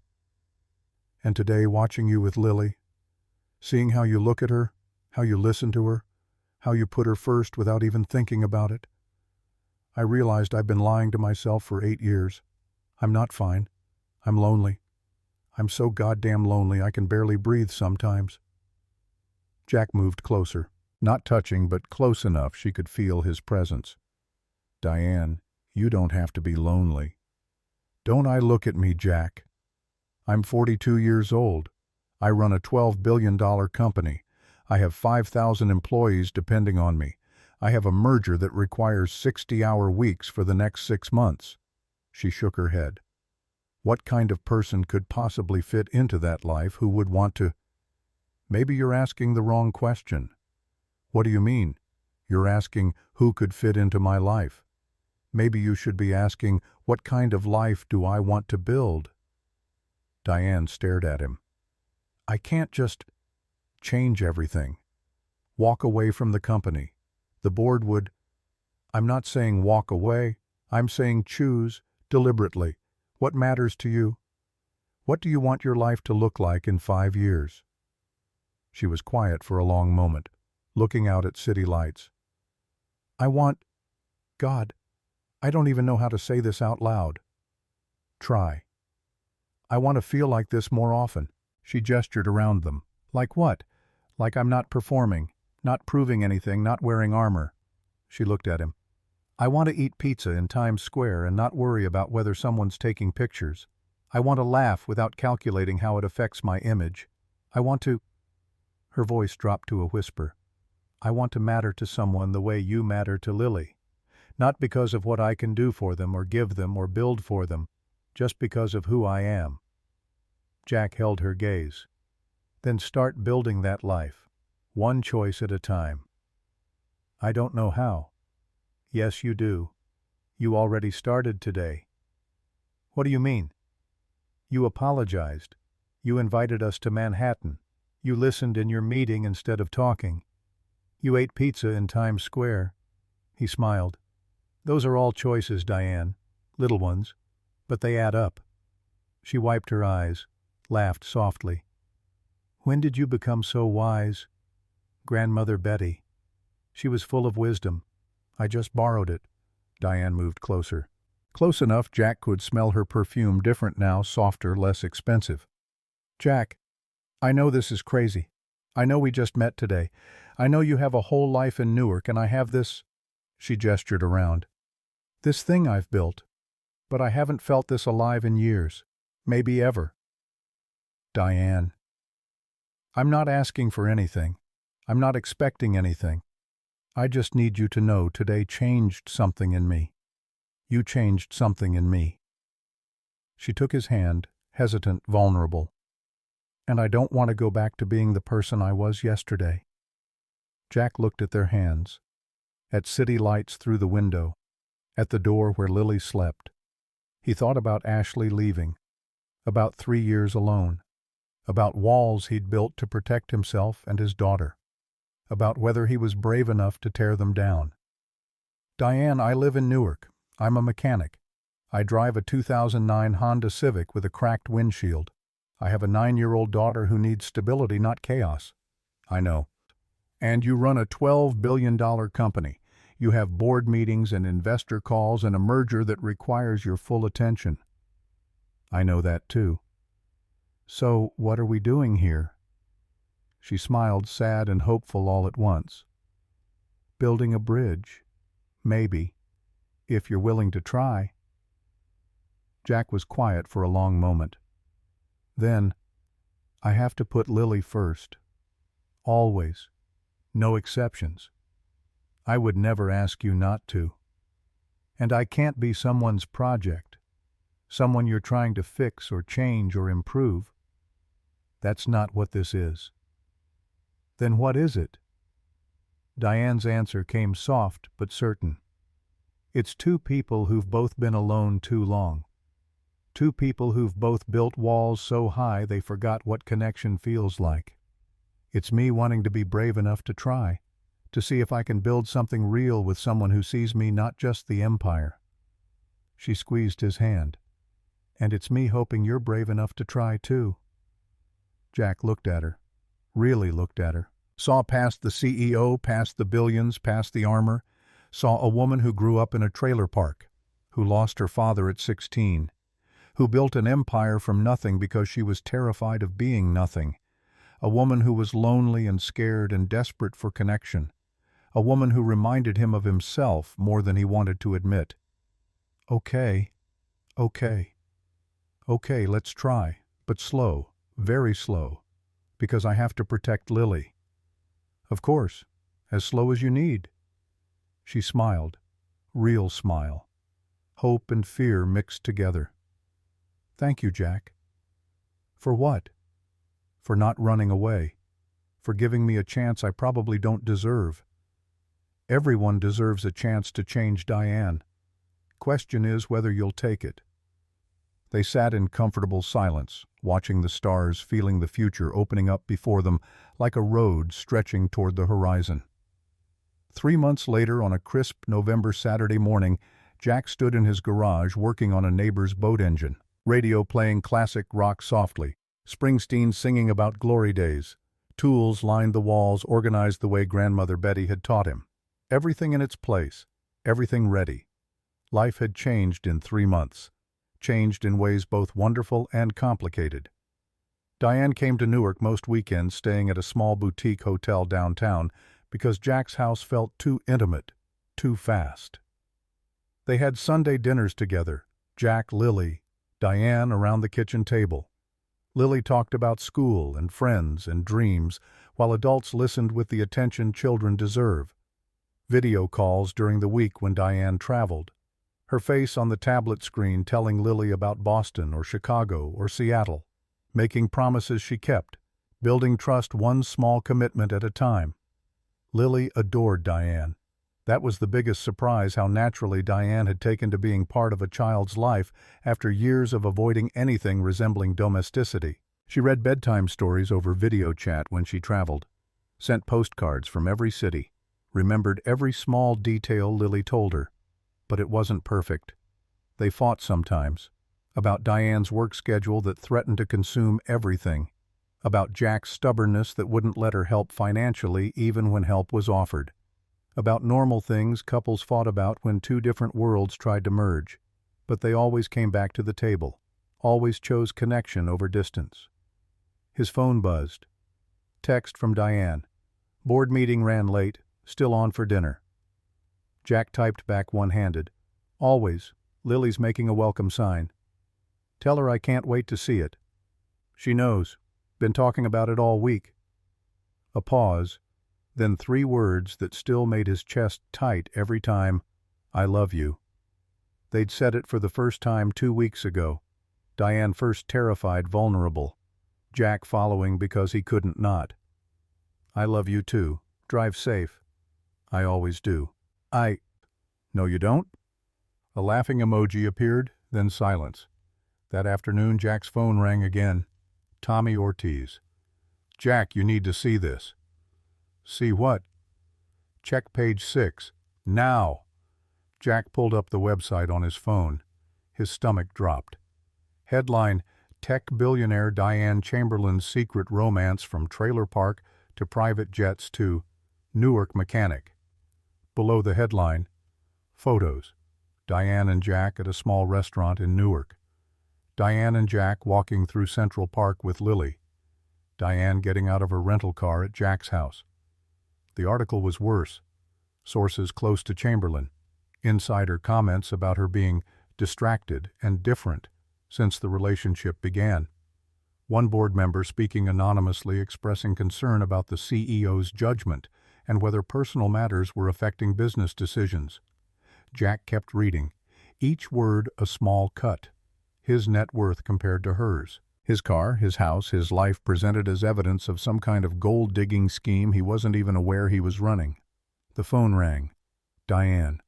Jack, I'm so sorry. You saw it. Of course I saw it. It's everywhere. TMZ, Business Insider, Bloomberg. My PR team is in full crisis mode. Her voice shook. I should have warned you this might happen. I should have prepared you. It's okay. It's not okay. They're treating you like some kind of curiosity, like you're not good enough to... Diane. Jack interrupted gently. I don't care what they think. But I do. Because you care. And because Lily might see this. Silence on the line. Then Diane, voice small. What do? We ignore it. We keep living our lives. We don't let other people's opinions define us. You make it sound so simple. It is simple. Not easy. But simple. He paused. Question is, are you okay with this? With everyone knowing? With being judged? Diane was quiet for a long moment. I don't know. I've spent my whole career controlling my image, and now it's out there and I can't control it and it's terrifying. Then maybe that's good. How is that good? Because control is just another word for walls, and we're trying to build bridges, remember? She laughed, shaky but real. I hate that you're always right. I'm not always right, but I'm right about this. 1 week later, Diane stood at the head of a conference table in her Manhattan office. Emergency board meeting, 8 board members, All serious faces, all concerned expressions. Richard Thornton, lead independent director, silver-haired and expensive-suited, led the attack. "Diane, we need to discuss the media situation." "There's nothing to discuss, Richard. My personal life is personal. Not when it affects the company's image. Not when it raises questions about your judgment." He slid a tablet across the table. "Articles, social media posts, investor comments. Our stock dipped 3% this week. Analysts are questioning whether you're still focused on the business. Major shareholders are concerned." Diane's voice came cold and steady. "The stock is down 3% because the tech sector is volatile, not because of my relationship." Can you prove it's not?" Thornton leaned forward. "Diane, you've built this company through singular focus, through sacrifice, through putting the business first always. And now you're spending weekends in Newark, taking calls from a mechanic during strategy sessions, leaving Friday afternoon meetings early." His voice hardened. "This isn't the Diane Chamberlain we know, the one who stayed until midnight, the one who never let personal matters interfere." Diane stood, placed her hands on the table, leaned forward. "You're absolutely right, Richard. I'm not the same Diane Chamberlain you knew 6 months ago, and you know what, I'm better." Murmurs around the table. "Better?" Thornton's skepticism was palpable. "Better. The old Diane would have bulldozed the Steinberg merger, demanded everything, given nothing. And you know what would have happened? It would have fallen apart. Instead, I listened. I collaborated. And we closed a $5.2 billion deal with terms that benefit both companies." She walked around the table. "The old Diane worked 90 hours a week and made everyone around her miserable. Turnover was 35% annually. Do you remember that, Richard? This quarter turnover is down to 12%. Employee satisfaction is at an all-time high. Productivity is up." She stopped behind her chair. "So yes, I'm different. I leave at 5 p.m. on Fridays now. I take calls from someone I care about. I have a life outside this building, and our numbers are better because of it." Thornton stood. "Diane, no one is questioning your results. But this relationship, it's beneath you." "Excuse me." "A Newark mechanic. Really, what do you even have in common?" Diane's eyes went cold. "Dangerous." "Be very careful what you say next, Richard. I'm just saying what everyone's thinking. He's using you, for money, for access, for—" "Stop," her voice like ice. "Jack Reeves is the most honest, principled man I've ever met. He turned down $500,000 from me. Walked away from money that could have changed his life. Why? Because he doesn't need my money to know his worth." She leaned forward. "Which is more than I can say for some people in this room who've been collecting board fees for years while contributing nothing to actual strategy." Silence. Absolute. "Now here's what's going to happen. I'm going to continue running this company with the same excellence I always have, maybe better. And I'm going to continue seeing Jack Reeves, and if that's a problem for any of you, there's the door." She sat back down. Meeting adjourned. 2 weeks later, on a Saturday morning, Jack's doorbell rang. He was making pancakes for Lily. Diane was coming over later for dinner. He opened the door. Ashley Reeves stood there, 35 years old, blonde, beautiful in the way that used to make Jack's heart race. Now it just made it ache. Left 3 years ago. No goodbye. Just gone. "Jack." He couldn't speak, couldn't move. 3 years of anger and hurt and confusion rushing back at once. "What are you doing here? I need to talk to you." "You had 3 years to talk to me. Where were you?" Ashley's eyes filled with tears. "I made a mistake, the biggest mistake of my life." "Daddy, who's at the—" Lily appeared, stopped cold, stared. "Mommy." The word came out small, confused, like Lily didn't trust her own eyes. Ashley's face crumbled. "Hi, baby girl." Jack stepped between them, protective. "Lily, go to your room." "But Daddy." "Now, please." Lily looked at Ashley one more time, then ran upstairs. Jack stepped onto the porch, closed the door behind him. "You have 2 minutes, then I want you gone." Ashley's words tumbled out. "Jack, please. I know I hurt you. I know I hurt Lily. I was young and stupid and scared. I was drowning. Got married at 22, had a baby at 23. I didn't know who I was. I needed to find myself. You abandoned us. You left a 6-year-old girl asking every single day when her mother was coming home. His voice broke. Do you know what that did to her? Do you know what that did to me? I was drowning, Jack. I found therapy. I found medication for depression. I didn't know I had. I found clarity. She stepped closer. And I found out that the life I ran from was the only life I ever wanted. Too bad. You don't get to walk back in now. I have rights, Jack. Parental rights. I spoke to a lawyer. Jack went very still. Dangerous still. Are you threatening me? I'm saying I want to be part of Lily's life again. Gradually. Slowly. Whatever works. And if I say no, then I file for joint custody, and a judge decides. Softer. But I don't want it to come to that. I want us to work together, for Lily's sake. She paused. I saw the articles, Jack, about you and Diane Chamberlain. You're dating a billionaire who lives in Manhattan. You're spending weekends in the city. Lily's being photographed by paparazzi.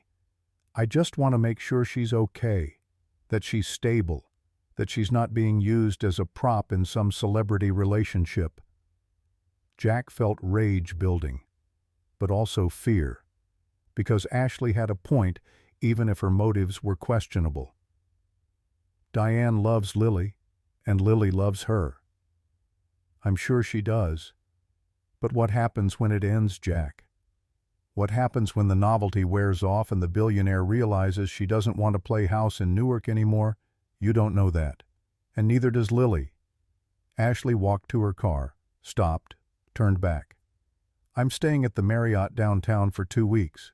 I want to see Lily. Supervised visits. Whatever you're comfortable with. But I'm not going away this time, Jack. I made a mistake leaving. I won't make the mistake of staying away. She drove off. Jack stood on his porch world, tilting beneath him. That evening, Diane arrived for dinner, smiling, carrying wine and flowers. Saw Jack's face. What's wrong? Ashley came by this morning. Diane froze. Your ex-wife? Yeah. Jack told her everything. Ashley's return, the custody threat, the comments about Diane. She can't just... She left 3 years. She has no rights. Actually, she does. Legally. Unless I can prove she's unfit, which I can't. Jack ran his hand through his hair. And she's right about something. The media attention. The paparazzi. This is affecting Lily. So what are you saying? Jack looked at her. Really looked at her. I'm saying maybe we move too fast. Maybe we need to slow down. Slow down how? Maybe you shouldn't come around as much. Maybe we should keep things more private, at least until the Ashley situation resolves. Diane's face went pale. You're pushing me away. I'm protecting my daughter. By shutting me out, I thought we were building something here, Jack. We are. But Lily comes first. Always. I told you that from the beginning. Diane's voice shook. This is what I do. This is my pattern. I get close to someone and then I run. Or they run from me. Preston left because I worked too much. Now you're leaving because I don't work enough to keep us private. I'm not leaving, Diane. I'm just asking for space. Space, she laughed bitterly. That's what people say before they leave. She grabbed her coat. You know what, maybe Ashley is right. Maybe I am just playing house. Maybe this whole thing was a fantasy.